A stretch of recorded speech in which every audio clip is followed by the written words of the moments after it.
Hello दोस्तों, स्वागत है आपका हमारी यूट्यूब चैनल में। आज के इस वीडियो में हम बात करने वाले हैं एक ऐसे ईंधन के बारे में जो हमारे गांव में आम तौर पर दिखाई देता है, लेकिन अगर इसे हर जगह अपनाया जाए तो हमारा वातावरण बहुत साफ और स्वच्छ हो सकता है।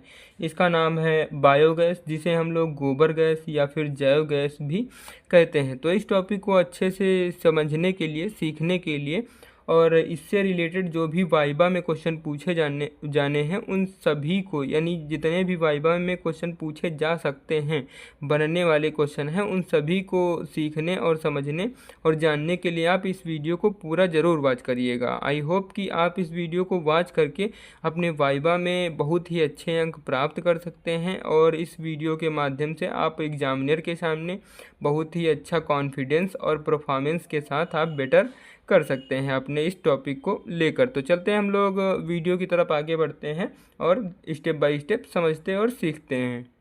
सबसे पहले हम बात करेंगे कि आपका ये जो टॉपिक है बायोगैस, ये क्या है, ये क्या होता है। तो बायोगैस के बारे में जानने वाले हैं हम। तो आप अगर हो सके तो इस जो भी मैं बोल रहा हूँ इसको आप नोट कर लीजिए।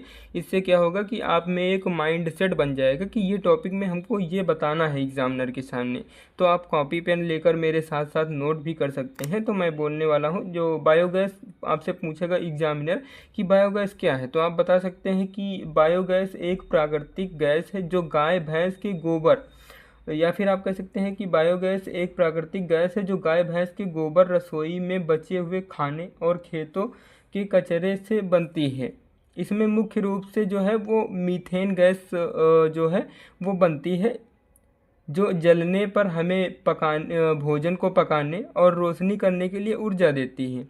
फिर अगला क्वेश्चन आपको एग्जामिनर पूछ सकता है कि यह कैसे बनती है, कि बायोगैस जो है वो कैसे बनती है। आप इसकी विधि बताइए हमें कि इसको हम कैसे बना सकते हैं। तो आप क्या बताएंगे कि इसके लिए एक बंद टैंक बनाया जाता है। आप देख सकते हैं यहाँ पर जो ये गोल है, ये एक बंद टैंक है। आप स्क्रीन पर भी देख रहे होंगे कि जो मैं इधर इमेज ऐड किया हूँ मैंने यहाँ पर, उसमें भी आप देख सकते हैं जो कि इस प्रकार ये बायोगैस का चित्र होता है, जिसमें ये जो उठा हुआ भाग है ये टंकी होती है। तो इसमें आप बता सकते हैं इसके लिए एक बंद टैंक बनाया जाता है जो कि इस प्रकार होता है, जिसमें एक इस प्रकार पाइप हम लोग लगा देते हैं। जहाँ पर भी ये बायोगैस बनती है तो वहाँ पर इस प्रकार पाइप लगा रहता है। ये क्या होता है, यहाँ पर एक अगला पाइप लगा रहता है जो कि हम जहाँ पर बायोगैस का यूज़ करते हैं वहाँ तक जाता है। और इसमें ये करदम होता है।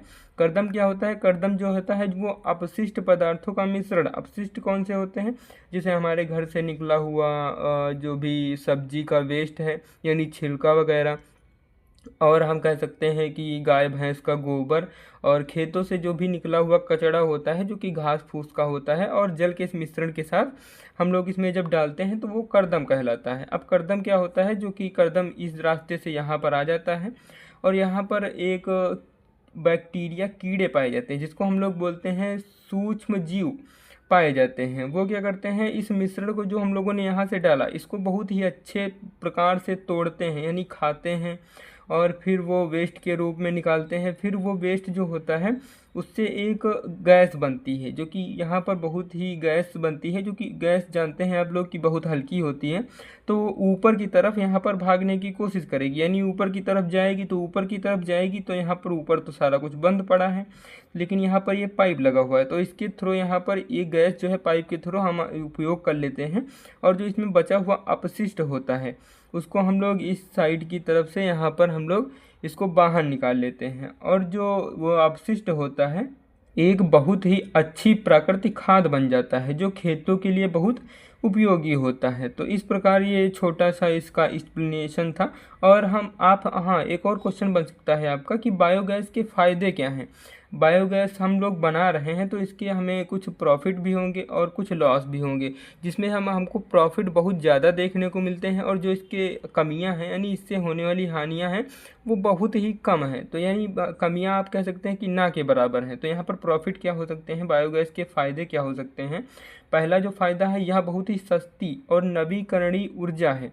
यानी ये बहुत ही सस्ती है। आप एलपीजी का रेट देख रहे होंगे काफ़ी हाई रहता है, जबकि इसको हम लोग गोबर अपशिष्ट पदार्थों जो किचन से निकला हुआ आपके जो सब्जियों का छिलका है, इस प्रकार के पदार्थों से हम इसको बना सकते हैं, यानी ये बहुत ही सस्ती है। दूसरा पॉइंट क्या हो जाएगा, हम लोग क्या कर सकते हैं, इससे खेतों के लिए बढ़िया खाद मिलती है। और तीसरा पॉइंट आप बता सकते हैं वातावरण में धुआं, यानी जब इसमें कोई आग जलेगी ही नहीं, कहीं से हम लोग इसको हीट देंगे ही नहीं, यहाँ पर बस हम लोग जो अपशिष्ट होगा उसको डाल देंगे और बैक्टीरिया जो है इसको अपना प्रोसेस करके ये बायोगैस का निर्माण कर देंगे, तो यहाँ पर हमने कहीं हीट दिया ही नहीं। तो इससे क्या हो रहा है, वातावरण में धुआं और प्रदूषण कम हो रहा है। और जो प्रदूषण हो ही नहीं रहा है तो ये हमारा किसी प्रकार से वातावरण को क्षति ही नहीं पहुंचा रहा है, यानी हानि ही नहीं पहुंचा रहा है।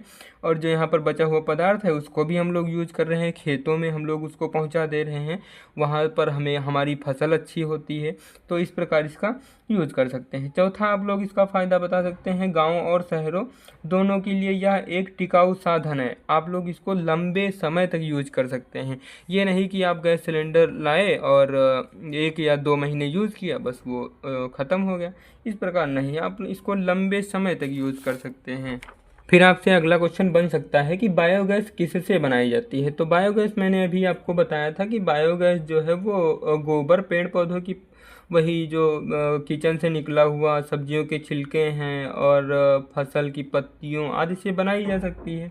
फिर अगला क्वेश्चन आपसे एग्जामिनर पूछ सकता है कि बायोगैस के उपयोग बताइए, यानी इसके क्या उपयोग हैं। तो उपयोग हो सकते हैं घरों में खाना बनाना ही ईंधन के रूप में, और प्रकाश करने के लिए ऊर्जा, प्रकाश करने के लिए बल्ब जला सकते हैं, इंजन आदि को चला भी सकते हैं इससे। और अगला क्वेश्चन आपका बन सकता है बायोगैस बनाने वाले बैक्टीरिया का नाम क्या है। तो बायोगैस बनाने वाले बैक्टीरिया का नाम है मेथेनोजेनिक, जो एक बैक्टीरिया होता है जो कि यहाँ पर पाया जाता है। इससे हम लोग यही जो होता है इसको प्रोसेस करके इसको गैस और जो है अपशिष्ट के रूप में कन्वर्ट करता है।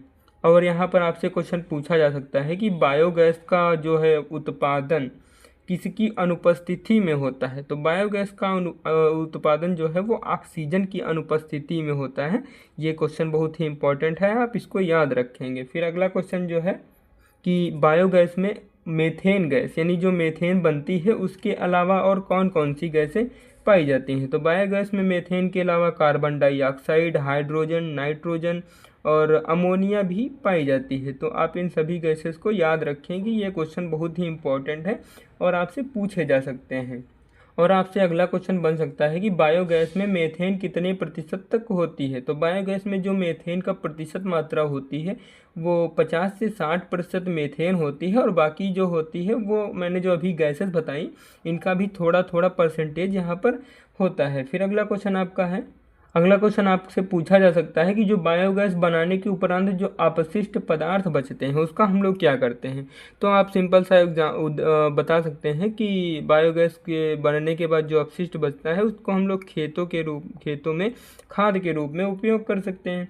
फिर आपसे पूछा जा सकता है यहाँ पर कि ये डाइजेस्टर में कौन से जीव पाए जाते हैं। सेम क्वेश्चन मैंने अभी ऊपर आपको बताया था कि मेथेनोजोइक जो बैक्टीरिया हैं वो हमारे बायोगैस बनाने वाले बैक्टीरिया हैं, लेकिन जो डाइजेस्टर होता है उसमें क्या होता है कि अवायवीय सूक्ष्म जीव पाए जाते हैं। इसमें ऑक्सीजन नहीं रहती है, यानी इन जीवों को, अवायवीय सूक्ष्म जीव जो होते हैं इनको ऑक्सीजन की आवश्यकता नहीं होती है। इसीलिए आप बता सकते हैं कि ये जो डाइजेस्टर होता है इसमें हमको जो है वो अवायवीय सूक्ष्म जीव पाए जाते हैं। फिर मैंने जो अभी आपको पहला क्वेश्चन बताया था कि करदम क्या होता है, तो सेम इसमें कुछ ज़्यादा बताने को रहा नहीं, मैंने पहले ही सारा कुछ एक्सप्लेन कर दिया है। आई होप इस वीडियो को आप अगर एक बार देख रहे हैं नहीं समझ में आता है तो आप दूसरी बार थोड़ा स्पीड तेज़ करके देखिएगा, ये आपको रट जाएगा। तो आई होप ये वीडियो आपको अच्छे से समझ में आया होगा और आपके लिए हेल्पफुल रहा होगा आपके वाइबा के लिए, और आपके जो भी स्टूडेंट्स इस वीडियो को बोर्ड एग्जामिनेशन के पर्पस से देख रहे हैं उनके लिए भी बहुत ही हेल्पफुल रहा होगा। तो इसी प्रकार के क्वेश्चंस के वीडियोस पाने के लिए आप हमारे चैनल को सब्सक्राइब कर लीजिए और इस वीडियो को ज़्यादा से ज़्यादा अपने फ्रेंड्स में भी शेयर करिए। मिलते हैं किसी नेक्स्ट बहुत ही इम्पोर्टेंट वीडियो और क्वेश्चंस के साथ, तब तक के लिए जय हिंद।